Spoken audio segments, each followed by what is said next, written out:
LaxFactor podcast. What is up, college lacrosse fans? You're watching the 166th episode, I think, of the LaxFactor Lacrosse podcast. We could be on 167. I'm not sure. You're going to have to look at the title.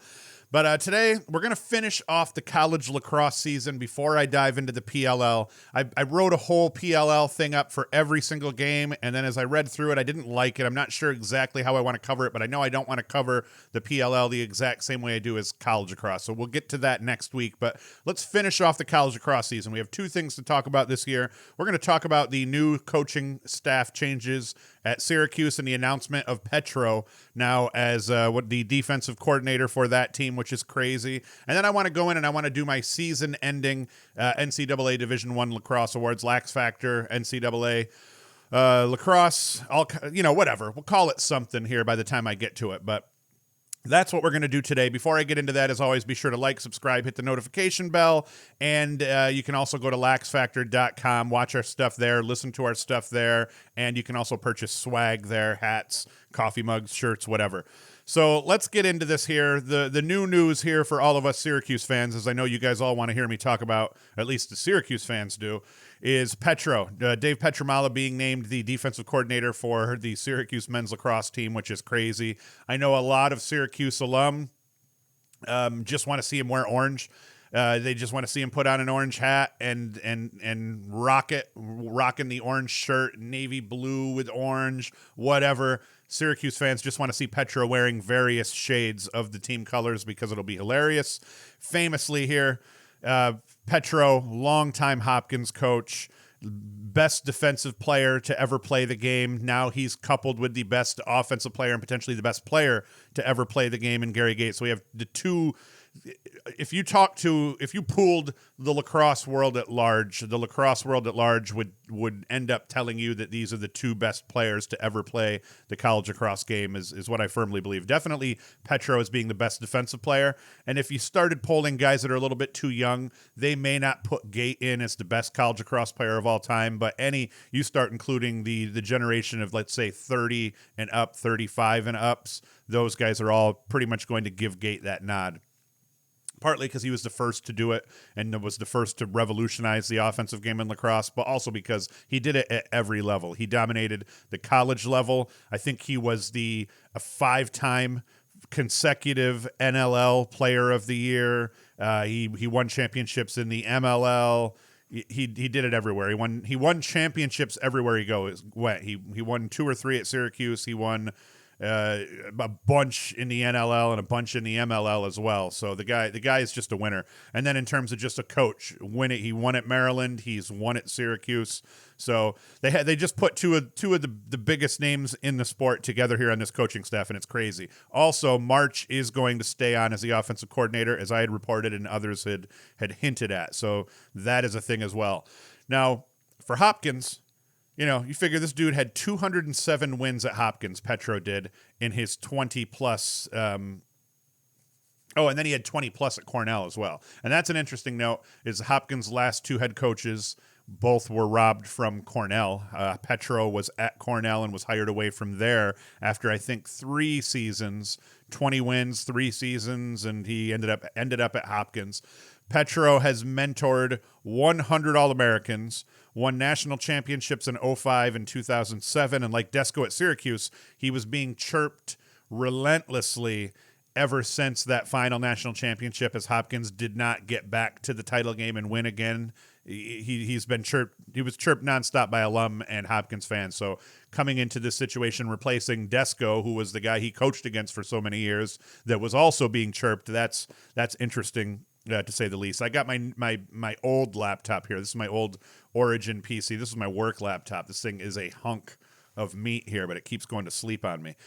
100 All-Americans. This guy knows how to coach. He's a leader of men to be certain, and I like that this shows that Syracuse is willing to do whatever it takes to get the best coaching staff on campus possible. They bring in Gait, who it had been rumored for many, many years that Gait was the coach in waiting, that the reason Gait ended up at Syracuse as the women's coach as opposed to giving up what he had built at Maryland was so that he could sit there and wait for the men's head coaching job to open up. And I had always resisted that. It didn't make sense with all the success that he ended up having in the girls' game. I didn't see him jumping ship. I saw him doubling down and continuing to win at the girls' game and just being that dude, wears a suit. I wonder if he'll continue to wear a suit as the men's coach here. I bet you he doesn't. I bet you he ditches it for some more comfortable garb. We'll see. But I figured he would stay in the girls' game. I legitimately did not think he had an interest in the position, even though everyone had always said that. Then you had the camp that thought Galloway should be the next guy up, and then you had the camp that thought they should bring the Powells in, or just hire the best coach out there. Go out there and pick up the best coach that you could hire away from an existing program that was doing a really good job. So I thought they were going to go that route. I was legitimately surprised when I heard that Gait got the gig, and then the rumors immediately started. And I got to say, a couple of my sources nailed it, because they said from the very beginning that Gait would be named the head coach. They all said from the very beginning that Petro was the top candidate to become the defensive coordinator. So those things both happened. They all said that March was going to stay on. I did hear mention of a Powell, and we haven't heard anything about a Powell coming on board yet. I would assume that if they did bring a Powell on, it would be in like a team management capacity, recruiting capacity, as I think where they would do the best, and then just generally helping coach all positions. But we'll see how that goes. But the one rumor that still has not been fulfilled yet, that was people were very sure about right from the beginning, is that both of Petro's sons will be decommitting from North Carolina and will be heading to Syracuse. That would be as big a news as getting Gait and Petro in the first place. We already have the number one recruit of the 2023 class in Joey Spallina coming to Syracuse. The number two recruit in that same class is Petro's son, the attackman, and then he has a 4-star defenseman who's a son, both heading to North Carolina here. So that's the other rumor. The other rumor, and actually I've even heard that it's already, whether they've officially decommitted or they've just, mentioned it to Bresci. I've actually heard through one source that it is official. They have already decommitted from North Carolina, and Syracuse is just waiting, or they're just waiting to roll this information out in sequence in a way that makes sense. You saw Syracuse do that last year, as they were trying to announce the seniors coming back. I had come out with it that, hey, I hear every single senior's coming back, and then they slow rolled that update out. So I think this might be a press thing. But the next rumor that has not been fulfilled yet, all coming from people who have nailed every aspect of this so far, is that Petro's sons will end up at Syracuse. So that would mean, if it's true, that Syracuse ends up with the number one and the number two kids from the 2023 class both playing attack for him, which would be huge. And it would come at a time where they have spots open. So this would just be a no-brainer. We end up with two freshmen starting on attack most likely that first year that they're playing together, which I would be cool with, because they're both filthy dirty. Let's see here. And then to those that talk about the level of adjustment that's going to be needed between Gait trying to figure out the men's game, with Petro having to kind of come from being a head coach for his whole coaching, most of his coaching career, now back down to an assistant here at the D1 level. I don't think it's as big of an adjustment as people think. I think the biggest adjustment that we're going to have with this Cuse team, and it's partly just we have to keep our expectations tempered, is that that we don't have a championship roster right now.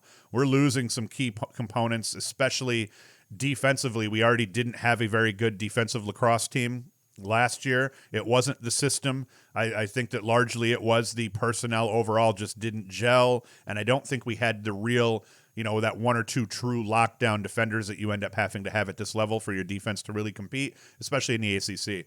So we had a killer goalkeeper that had struggled, partly because the defense struggled in front of him, and I think that's going to be the biggest adjustment. Partly, the biggest adjustment is going to be we have to temper our expectations, because sure, we got a killer coaching staff in place, but they all have to figure out how to work together just generally as coaches. But more importantly, we don't have a roster that would allow them to just come in, use that excitement and that flow that they end up getting rolling, because a lot of times teams will overachieve with new coaching staff, especially one as exciting as this, with the experience that these guys all have. I just think that the defense that's going to be the biggest part. March is staying. Offensively, we've got weapons returning. They already know the system. Defensively, they've got to now kind of learn a new system. And I'll be curious to see how far does Petro, being the veteran coach that he is, does he kind of not change too much initially, and does he slow roll his system into place as opposed to just coming in and putting it in and then now these guys got to run by this, or does he slow roll it into place so that there's a little bit of continuity between the two seasons? I don't know, but I think that's going to be the biggest adjustment. They're going to have to learn a new defensive system. a new goalie with a team that already was not very good defensively last year. So I think that's big. And then I think from the Gait side, sure, he hasn't coached professionally men's lacrosse, but he's played men's lacrosse professionally his whole life. He is a team manager, and that's what you have your assistants for. So for people who are like, well, hey, Gait's going to have to figure out the offensive flow. Not really. March is going to do that. Gait is going to put in place what he wants, and then March, they're probably going to run a continuation of the offense they've been running, I would presume with a little bit of more of an emphasis on two-way play out of midfielders, and then with a little bit more emphasis on pushing the ball in transition from defense to offense. And I think that you're going to see polls, and I think that we'll start recruiting polls that can get up in transition, because I think that's the one thing that excites me the most about these two guys being together is I hope to God they try to bring back a little bit of that old school lacrosse that they played and that they loved. That's yet to be seen. But I think that's how that's going to go. I think Gait will be fine. He's going to lean on those a defensive coordinator that has 20 plus years as a head coach under his belt. March, who is a young up and coming offensive kind of wizard, is how he's touted. But March has done a really good job on the recruiting trail as well. And so I think that, there's going to be adjustments that have to be made, but I don't think that it's where people are, the talking heads are kind of just throwing out, oh, it's going to be tough for Gait to transition from men's to women's. Maybe, but probably not. This is going to be a pretty natural thing. And for Petro, going from being a head coach to an assistant, I did it. It's not the same level, but I coached at Broome for 6 years as the head coach, and then I took a year off, and then I came back as my former assistant coach's assistant coach, and that was fine. It was actually, if anything, it was a little bit of a relief because you didn't have all the responsibility. You just showed up and coached and then went home as an assistant coach. And I know that's not what Petro's going to do, but Petro's coming into a situation where he doesn't necessarily have to deal with all the headaches that he used to as a head coach. He just gets to show up and do his job. And to me, that was actually refreshing coming back after being the team organizer as the head coach for so long, just getting to show up to practice, coach some kids up, and then get the hell out of Dodge. So I don't think it'll be as big of a deal as people think. Now, the other big thing, like I talked about, is the transfers. Like for this is all a really big change, but the landscape of Syracuse lacrosse could change overnight in terms of recruiting already just because of these coaches being in place, but also because if the Pietramala boys do decommit from North Carolina and head to Syracuse, that is going to be nuts for Syracuse, and that's going to just cause a lot of kids to be like, hey, wait a minute, they got the number 1 and number 2 kids in the 2023 class coming there. Who do we pick up next year? Maybe that isn't committed yet, or maybe that decommits and flip-flops. Who do we pick up in new guys out of that 2023 class? So I think that it really gives them an opportunity over the next 2 years to maybe fill that roster out a little bit with some 4-star talent that hasn't committed yet because they want to be a part of this new regime here at Syracuse. And I think that might be a good way to immediately improve the depth and the overall talent on the roster, even if that doesn't necessarily translate into a bunch of wins next year. Not that they're not going to do fine next year. They're going to be okay next year. Cuse is good every year, but you know how it goes. So I think that's a big play. And in the end, I'm just excited as a Syracuse fan. We've been excited, but we've been excited in ways that, an NFL fan gets excited every year. Every year as an NFL fan, as a Giants fan, this is the year that we stop sucking and we win, a Super Bowl. In the Syracuse case, this is the year we stop sucking, but this is the year we stop sucking in the NCAA tournament. And you have those expectations every year. This year, there's truly something new to look forward to, as opposed to just hoping that the roster that comes back is good enough. All right, I've rambled about that enough now. Let's dive into now my LaxFactor all NCAA team. We're going to go through position by position, and then I have a couple end-of-the-year awards. And we're going to hopefully I start doing this yearly, the biggest balls of them all award that I'm going to do at the end. So we're going to go through and list my kind of first team that I would put up here if I was able to just put a team together based on this season's player pool here. So attackmen, we'll go with those guys first. Jared Bernhardt out of Maryland, 71 goals, 28 assists. Best player in the country overall, at least in terms of what he meant to his team, in terms of what he put on the field, game in and game out, in terms of production, efficiency in that production. Jared Bernhardt, no-brainer on that list. I go with Michael Sowers on attack as well with him. 37 goals, 44 helpers for Duke, the transfer from Princeton. Had a really good season. Duke, I think, among all the teams, had a harder time putting it together. You look at a lot of the teams that added talent in transfer, Duke had a harder case because of Chris Gray, that came to Carolina the year before. You plop him in and he does a lot of off-ball stuff. He does a lot of carrying of the ball, but he puts his points up without the ball being in his hands, or most of his points, or at least half of his points up without having the ball in his hands as the primary Dodger, whereas Sowers is a primary Dodger. So I think that Duke offense, they needed that. They needed that primary Dodger, but I think it took them a little while to figure things out. Maybe that was a lack of quality at the midfield. On paper, Duke's midfield was filthy. In practice and in terms of point production, they didn't do quite as much. So there was a lot of, I thought Duke did a lot of carrying the ball too much, not enough moving the ball around. I didn't think they were selfish. I just think they looked like a team that didn't figure it out. But Sowers still, without Mike Sowers being added to that team, Duke does not make the Final Four. Duke is probably close to the basement of the ACC if they don't have Sowers on that roster. So he really was that important, and without him, forget about the tournament run and making it to the Final Four. They don't do that without Mike Sowers on that team. Chris Gray is my other, so I go with Bernhardt, Sowers, and Gray as my first team attack. I'm only going to have one team, by the way. 49 goals, 42 assists out of Gray. Now, Gray came in tearing it up, and all talk was about Gray. And then I felt like the second half of his season, while still fine, he still did well. He led North Carolina, helped lead North Carolina to a Final Four appearance.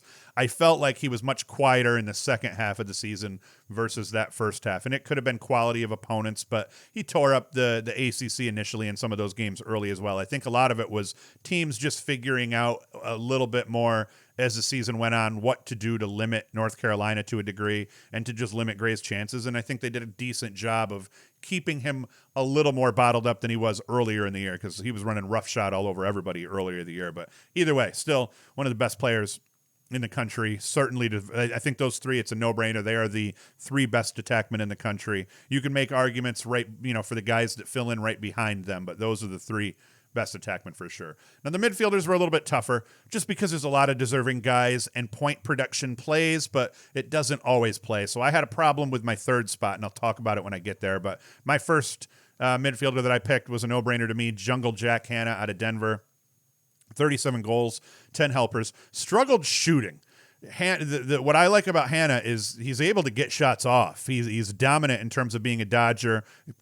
Teams can't stop him. He is a matchup problem because he is a big boy, to be certain. But he struggled with his shooting percentage. He struggled more, I think, a little bit earlier than later. But I think he still got another year to come back and continue to develop and lead Denver as well. So 37 goals, 10 assists as a midfielder. You're not going to cry about that, but it probably should have been in the area of 45 to 47 goals. I think he's that good, and I think he'd say, 10 goals that he didn't put it in the back of the net that he should have. You could argue that easily. You could watch games with Hanna, and you could say that just in a single game, there was probably 2 goals that he should have had that he didn't, just because his shooting percentage has been low. Another guy that I like, and I don't know if he deserves to be on the first team, but I like what he did for the team that he did it for, and I like how he did it, was Kevin Rogers, a throwback midi of sorts, 38 goals, 11 assists for High Point. I think he was High Point's second leading scorer as well. He is I always mix these guys up between him and Bertrand. I think Rogers was the D3 transfer, maybe from Gettysburg or something like that. I can't remember now, so don't crucify me for it. But just a great midfielder, great shooter, scorer, Dodger, tough guy, cut his hair between his D3 ball and coming to High Point. So he's a ginger with long hair, but he got that cut and looked all clean cut and trim this year. But anyway, Rogers 38 and 11, a hell of a midfielder, and I just decided, I watched so many High Point games, there was no way in which I didn't put him on this team, especially considering that he was right up there in terms of being one of the leading scoring midfielders in the country. Now, this was the tough spot. I wanted to give this spot to Nakai Montgomery because I felt like he was a team leader for Duke and all of that, but in terms of the overall point production and all that, I ended up giving it to Graham Bundy Jr. I watched a bunch of Georgetown games. I was insanely impressed with Graham Bundy Jr., 36 goals, 12 assists. He did make one of the 2 All-American teams. I can't remember if he was a first or a second team All-American. But for me, I just ended up being a big fan of his. He was my favorite offensive player on that Georgetown team as a midfielder. And I felt like he kind of helped them keep pace here. Now, granted, they got whooped by Virginia at the end of the day. But, you know, not everybody's going to beat Virginia, and some teams just got to get beat by somebody badly. But I felt like Graham Bundy Jr. was a big part of what Georgetown did. He was an insanely effective midfielder and efficient midfielder, you know, pretty much an attackman running midfield. All right, let's go now to short stick D mids. And this one, I don't think I'm controversial here either. Danny Logan out of Denver. You can't argue with the kid's stats. 4 goals, 5 helpers, 46 ground balls, and 16 caused turnovers as a short stick D mid, one of the best in the game. There's a bunch that we could have put on this list here, but then for my number 2, I listed 2 short stick D mids. Roman Pugliese. I could have gone with what's his nuts from North Carolina, and his stats are better than Pugliese's, but for Pugliese, 3 goals, a helper, 27 ground balls, 4 caused turnovers. I just felt like Maryland's defense was tough, and one of the reasons why was Pugliese was a savage at that as a short stick D mid for them. Took a lot of teams, other mids out of the game, and allowed their defense to just focus on their matchups and play on the island. So I went with Pugliese there. My LSM, Jared Connors, no-brainer, 4 goals, 6 assists, 85 ground balls, 22 caused turnovers, and another national championship under his belt. So Connors, I think he's the best LSM in the game. Specialist, overall specialist, and I went with the face-off guy, and it'll be no secret who I picked here. Petey fucking Lasala, 10 goals, 7 assists as a face-off guy. I mean, that's those 17 points as a midfielder are good numbers at the D1 level anyway. Petey Lasala goes 10-7 from the face-off dot, 137 GBs, 62% win percentage. I know that he had, like, in terms of Lacrosse reference, the highest goals added number in the country because he touches the ball so much and he puts points up on top of it. So Petey fucking Lasala, he's my guy as my specialist. Defense, and this is the hardest one for me. And it's not because I don't know defense. It's not because I'm not a connoisseur of defense and all. The problem with defense is, especially when you're just watching the games without having a fuller insight into the game planning and what they're doing and why, it's hard to tell who a team's best defender is. Oftentimes, a team's best defender will not put up stats consistent with being that team's best defender, which is the case here in one of my picks. But I went with Will Bowen. Safe bet, and I think a legitimate bet. He had an assist, 37 ground balls, and 28 caused turnovers. I was actually surprised at the 28 caused turnovers because, like I said, oftentimes that poll gets avoided enough that you don't get the opportunities to force the turnovers, and Bowen did a very good job. In the ACC, it was kind of hard to avoid guys. You know, most of these teams, it was just your best guy was so good that he was going to go and get his looks on anybody. Bowen did battle against Virginia with Matt Moore and did a great job. But overall, Bowen did a great job all season, and Georgetown gains Bowen next year. So that's going to be huge as they're losing a couple of their defensive leaders at Georgetown. They're gaining Will Bowen as a transfer. So that's huge. This is the one where it was tough to call, and I kind of went with what everybody else did with my Jack Keelty pick. Notre Dame defender. He was Notre Dame's 3rd best defender in terms of statistics, but that is often because he was avoided.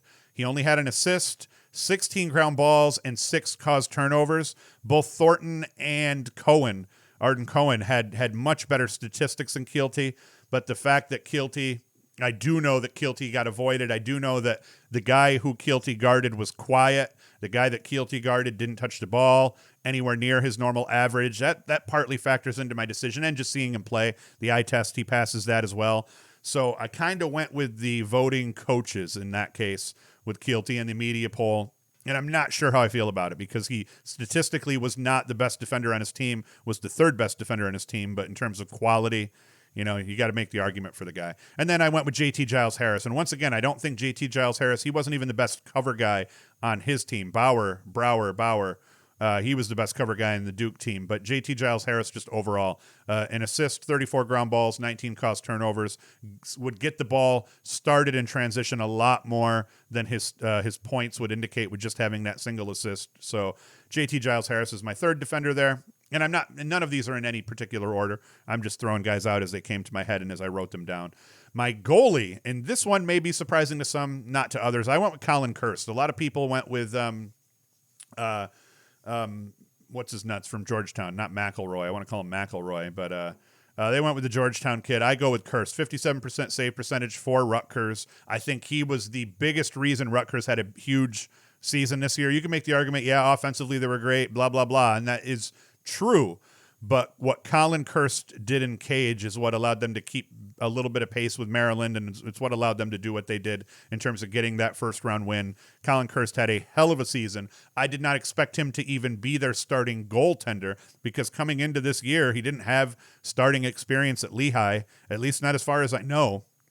I was covering him as a solid transfer, but not someone that was likely to even play. And not only did he play, but he played at an extremely high level, game in, game out. He was a solid presence on that defense. So, I think that defense overachieved largely because of him. So I go with Colin Kirst as my goalie. Now we get into the special awards here. We start with Rookie of the Year. My Rookie of the Year I give to Brennan O'Neill, freshman from Duke. He was a legitimate freshman, so that's partly why I don't think red shirts really deserve to be a Rookie of the Year because most red shirts, unless it was an injury, a red shirt for an injury reason, got a full season of practice leading into that first season of play after that. So I go with O'Neill, 45 goals, 10 helpers, had an incredible season at Duke, was their second leading scorer overall to Sowers, and he's going to be the reason Duke is going to continue to win and keep pace and make the tournament year in and year out because that kid is filthy. So watch him. And he will have no problem taking over as this team's main offensive threat next year. Kid can carry the ball, finish off ball. He can do whatever is called upon and asked of him. So he's going to be fine even with the guys that Duke loses next year. He'll probably be better. I would expect him to put up in the area 70 to 80 points next year. He's that good. Breakout Player of the Year, and this one is a no-brainer to me. It goes to Connor Schellenberger. Now, Breakout Player of the Year is typically a dude who's played that all of a sudden just steps on, like it would be like a Jack Hanna maybe last year as he went from being just a really solid midfielder to being, the best midfielder in the country potentially. But I give it to Schellenberger for the redshirt reason. He was at Virginia on campus the whole year and practiced with them through that COVID-shortened season as long as they got to. And this year is kind of like his second year, even though it's really his first year playing. And you can't argue with the numbers. 37 goals, 42 assists, 43% shooting, MVP of the NCAA tournament. To me, the breakout part comes in that he wasn't even starting on attack the whole season. He was being shuffled in at midfield, rotated in attack. Virginia had to do a lot of work to figure out what they wanted to do with their offensive flow. So he broke out halfway through the season when it became very apparent that despite the fact he hadn't been starting, everywhere, it hadn't been playing attack, had been kind of floating in as a positionless offensive player over time. Halfway through the season, it became very apparent he was Virginia's best player, and he finished the season as Virginia's best player. So I think that's why he's the breakout player of the year in my mind, is that he broke out and went from being some guy that we're trying to find time because he was really good to being, hey, this is our best player. We need to keep him on the field and feature him in our offense through the tournament. My player of the year. Overall player of the year, this is my Twarton, and I'm going to give it to Jared Bernhardt. I'm still team Mike Sowers, and I still think Mike Sowers was the best all-around lacrosse player in the country. I'm doubling down on that. But to pretend Jared Bernhardt didn't mean more to his team, game in, game out, his production was off the charts every single game he played. Even in the loss in the championship, he had a hell of a game. So I don't think did he have a game that he put up less than 5 points. I'm not sure that he did. So in the end, I think once again, it's the way he did it. He put the points up game in, game out. He was the best player, most important player in his team in every single game that they played. Not that Sowers wasn't, not that Gray wasn't, but I just think that his dominance and the way that he went out and got his points and led his team is why I end up going with him for player of the year. And then the final award here to end this podcast today, and then we're going to be done with college lacrosse, and we're going outside of news and crap, and then we're moving fully into the PLL for the next episode. It's the Biggest Balls of Them All award. The LaxFactor Biggest Balls of Them All award goes to, and I'm going to say, before I announce this, it's not Jared Bernhardt, but I thought about giving it to Jared Bernhardt because, like I said, he played with enormous, he was the most aggressive, testosterone-filled player in the field for sure. But I give the Biggest Balls of Them All award. Let me go a little deeper, build the suspense. My thinking behind this award is what player has battled through some adversity, what player has become a team leader despite that adversity, what player has played at a high level, has helped his team pick up wins and all of that stuff, and has done that all, being the epitome of having big balls. And I'm going with Alex Rode, the goalkeeper for Virginia. And I'm legit, this award, to me, putting Alex Rode in this place is important to me because Alex Rode deserves this. This kid, the 2019 national championship season, this kid got benched against Princeton. He had played rough leading into the Princeton game, got benched against Princeton. Virginia brings in their backup goalie. The backup goalie puts up 20 saves in the game, but then the backup goalie the following game and the game after didn't play great either. So Rode works his way back into the rotation, then he works his way back into the starting lineup, and then he wins the national championship as the goalkeeper for Virginia in 2019. Fast forward to last year, was having a pretty good season. Fast forward to this year, was having a good season. He was solid all year. He was not the best goalie in the ACC, but he kept pace. He played solid lacrosse, but once again, you get this kid into the tournament, and he stood on his head in the national championship in 2019. He did the same thing. Now, neither goalie played a great game in this national championship game here this year, but he had the better game, and he's the goalie that made the save in the final minute of the game to clinch it on a one-on-one. Granted, it was a face-off guy taking the shot. Granted, if that shot didn't hit Rode in the body, it was probably going in as close to the cage and as open of a look as it was.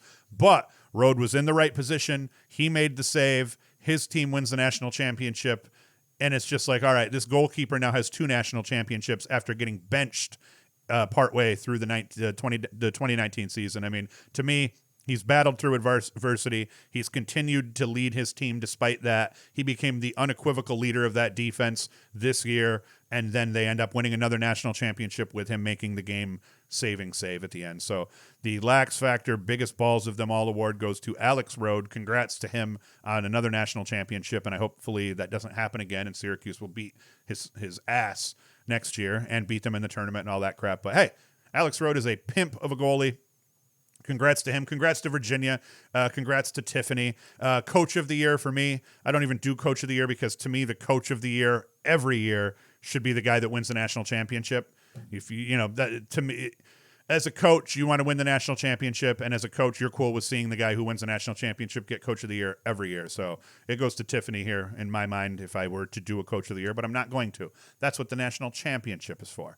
So that's it. Next episode, PLL only. I'm not gonna do full game recaps and things like that. I'm going to try to cover storylines in the PLL each week, and we'll just touch on standings and matchups and things like that as well. But I'm mostly going to